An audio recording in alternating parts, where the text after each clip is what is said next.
Hello and welcome back to Knight's Rest. Today I wanted to share a little project I'm working on. It's literally a little one. I've been working on it while I've also been doing midterms for college. So if you've seen my other videos, you probably know that I've been working on Knyte for a really long time, and I've got a lot of assets and stuff created.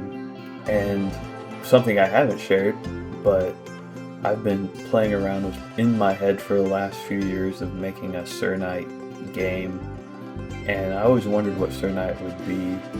I've always enjoyed Jak and Daxter for how it does its adventure and expands this world that you don't really get to see a whole lot, but it feels really big, and I feel like I would want to do that with this game instead of making some big open world game with soulless repeated villages all throughout, but instead have a handcrafted, nice, cohesive little adventure. And it would also help me flesh out my world building project, Knyte, so it kind of seems like a fun win-win.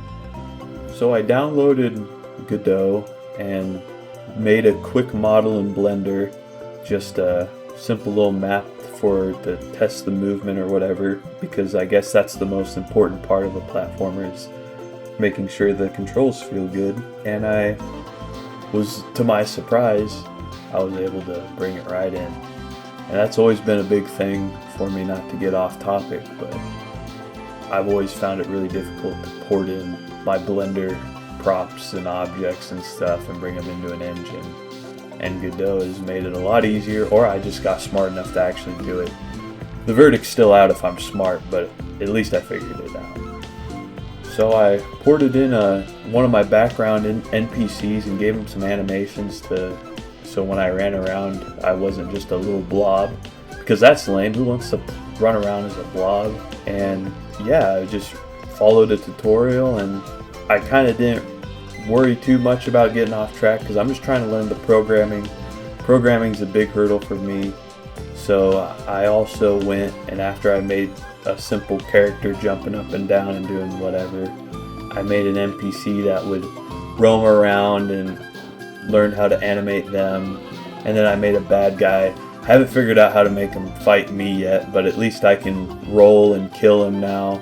But yeah, slowly throughout this week I've just been slowly adding more move sets or whatever to my character, and honestly I'm okay with it kind of being spaghetti code right now, because I plan to rewrite it using state machines in the future once I can actually figure out how the heck to do that, because the YouTube tutorials on it are either too vague or they're using it for something that I haven't figured out how to convert it to player character yet, you know.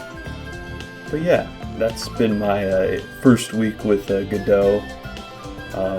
It's probably kind of clickbait because I also have like 10 years of Blender under my belt, so making characters and levels and stuff is really easy for me. But yeah, I thought I'd share it, and thank you for watching. Have a wonderful day.